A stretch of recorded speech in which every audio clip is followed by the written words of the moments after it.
चलिए बेटा पहले सवाल को समझते हैं, ठीक है। एक आयताकार प्लॉट की लंबाई इसकी चौड़ाई की क्या है, दोगुनी है, ठीक है। आयत कहीं दिख रहा है, ये है, ठीक है ना। अब मान लो बेटा ये आयत है, ठीक है।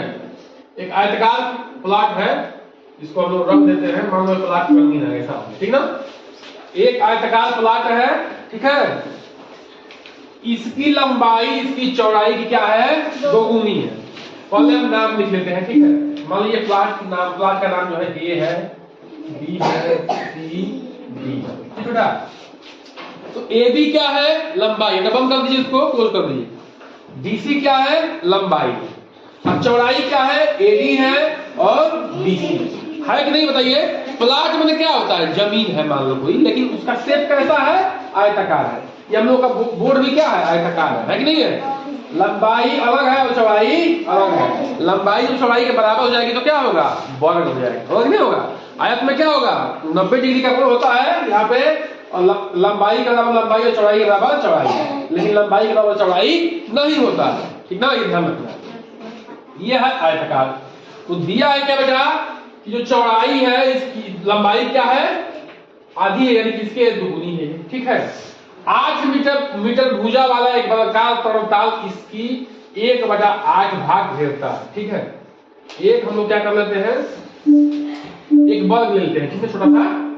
अब ये वर्ग है, मान लो ये ताल है, ताल जानते हो, पोखरा होता है, ठीक ना। इसको जो है और कर देते हैं, ठीक है, ठीक है। मान लो एक पोखरा है, ठीक ना। अब इस पोखरा जो है पर्वताल, मान लो ये पोखरा जो है इसमें खोदा गया है, लेकिन ये वर्गाकार है, कैसा है, वर्गाकार, यानी कि चारों भुजाएं इसकी क्या है, बराबर है, ठीक है बेटा। ये इसके 1/8 भाग को घेरता है। तो पूछ रहा है कि प्लॉट की लंबाई क्या है, कि इसकी लंबाई क्या है, ठीक है बेटा। तो देखो बेटा हमें दिया है जो किस हमें निकालना है। आयत की भुजा कितना दिया हुआ है, 8 मीटर, क्या दिया हुआ है, 8 मीटर। तो बेटा सॉरी वर्ग का भुजा दिया हुआ है 8 मीटर, ठीक ना। तो वर्ग की अगर भुजा मिल गई तो हमें उसका परिमाप भी मिल जाएगा और उसका क्षेत्रफल भी मिल जाएगा, क्योंकि हमें पता है, सूत्र क्या है, पता है ना। अब ये देखो बेटा इसके 1/8 भाग को घेरता है, कि क्षेत्रफल को ही घेरता है। तो बेटा आयत का क्षेत्रफल का सूत्र क्या होता है, बताइए, लंबाई गुणे आयत का क्षेत्रफल, ठीक है, लंबाई गुणे, ठीक है, होता है कि नहीं बताओ, होता है। चौड़ाई हम देखिए, चौड़ाई में पता है, चौड़ाई अगर 10 होगा तो ये क्या होगा, 20 होगा। 5 होगा ये तो क्या होगा, 10 होगा। क्यों, क्योंकि लंबाई क्या है, इसकी चौड़ाई की दोगुनी है कि नहीं, बताइए। ये 5 होगा तो 10 होगा, ये 100 होगा तो 200 होगा, लेकिन हमें ये पता नहीं है कि कितना है। जब पता नहीं होता है तो उसी चीज को हमें मानना होता, वही चीज मानना है, क्योंकि उसी को निकालना है, ठीक है। तो हम मान लेते हैं कि इसकी चौड़ाई क्या है बेटा, x है, क्या है, 1 मीटर है, 1 मीटर है। तो लंबाई क्या हो जाएगी बताओ, इसकी दुगुनी होगी नहीं होगी, बताओ, 2x मीटर हो जाएगी। x का हमने दुगुना कर दिया, लेकिन 2x हो गया, है कि नहीं है। x का घन कर दिया, लेकिन 2x हो गया ना। 5 का मैं 2 से गुणा करूंगा तो उसका दुगुना होगा नहीं होगा, 10 में 2 से गुणा करूंगा तो उसका दुगुना होगा नहीं होगा। तो 1 में 2 से गुणा कर दिया तो क्या हो गया, उसका दुगुना हो गया, ठीक है बेटा। अब जो है यहाँ पे क्षेत्रफल निकालेंगे तो 2x लंबाई हो गई और चौड़ाई कितना हो गया, ये आयत का क्षेत्रफल निकल गया, ठीक है ना। लेकिन हम इसको मानने हैं, ओरिजिनल थोड़े हैं, ये मानने वाला है, ठीक है। अब कह रहा है बेटा कि 1/8 भाग इसका क्षेत्रफल का घेरता है, वर्ग के आयत के क्षेत्रफल का ये 1/8 भाग घेरता है।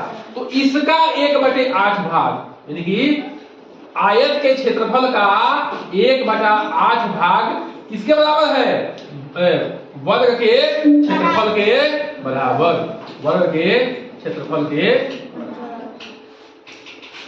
जो आयत का क्षेत्रफल है उसके 1/8 भाग किसके बराबर है, वर्ग के क्षेत्रफल के बराबर है।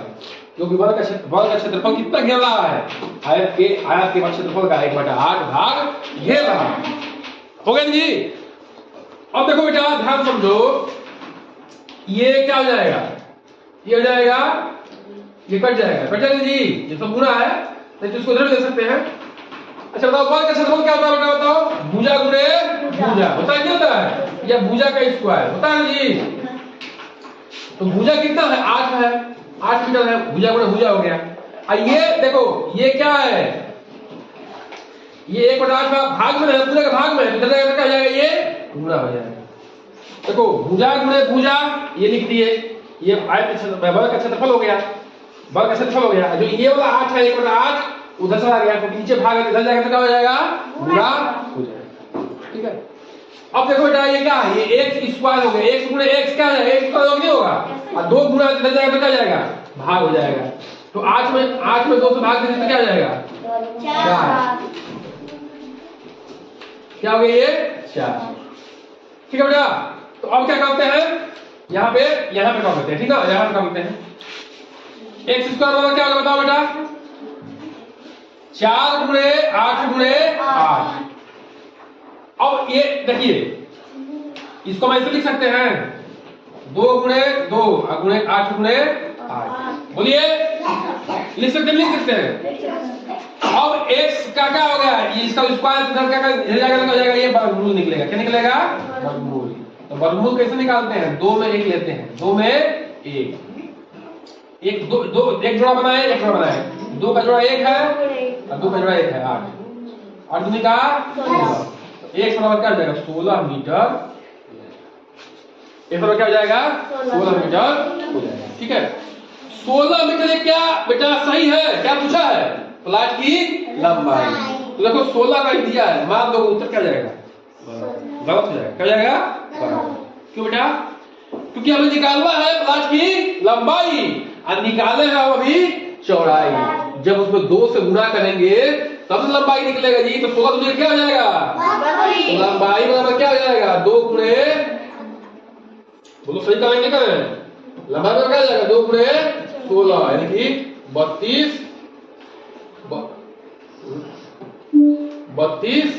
मीटर।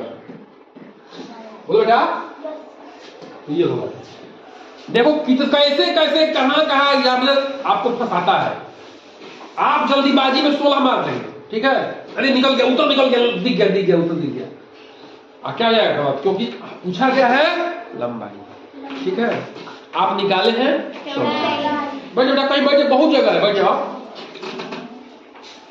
अगला सवाल देखिए, एक डिब्बे में 500 अंडे है। भाई मान लो एक डिब्बा है, कितना अंडा है? 500 अंडा। कौन 500 अंडा खा जाएगा जी? खा जाओ 500 अंडा।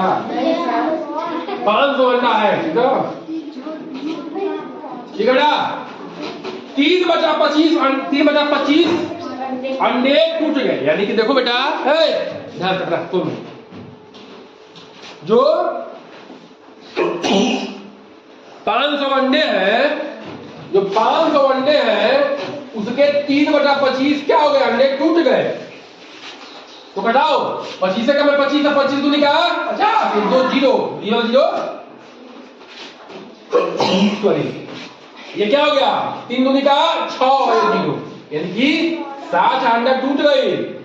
ठीक है, तो अब कितना बचा बताओ बेटा? कहा है कि शेष अंडे का 4/5 भाग बेच दिया गया।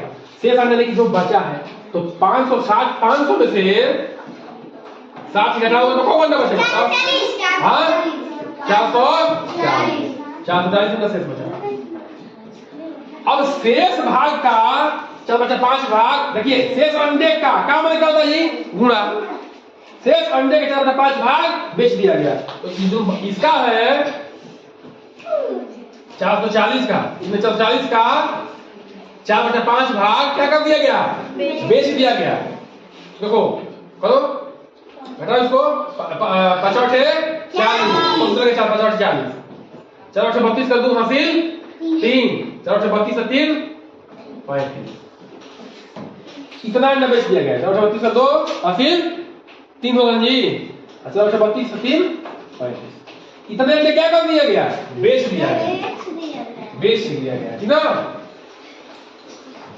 शेष बचे अंडों की संख्या क्या है? अब शेष कितने अंडे बचे? तो देखो बेटा, इसका जो है 4/5 भाग बेच दिया गया है, तो इसमें से इसको घटा देंगे जो बेचा गया, तो वही अंडा बचेगा जी। 440 में से 320 52 को हटा दो, 10 में से 8 हो गया 8, ये 3 बच गया, यहाँ गया तो क्या होगा 13, या होगा 3, 13 में 3 13 में बच गया 8 ना, और 3 में 3 0 यानी कि 88, 88 अंडा क्या हो गया शेष। ठीक है बेटा, ये दिमाग लगाना है कैसे क्या करना है बेटा। अगर समझ में आ जाए तो अच्छी बात है, नहीं समझ में आए तो बार बार पूछना है, इसको समझ के ही जाना है। ठीक है, चलिए।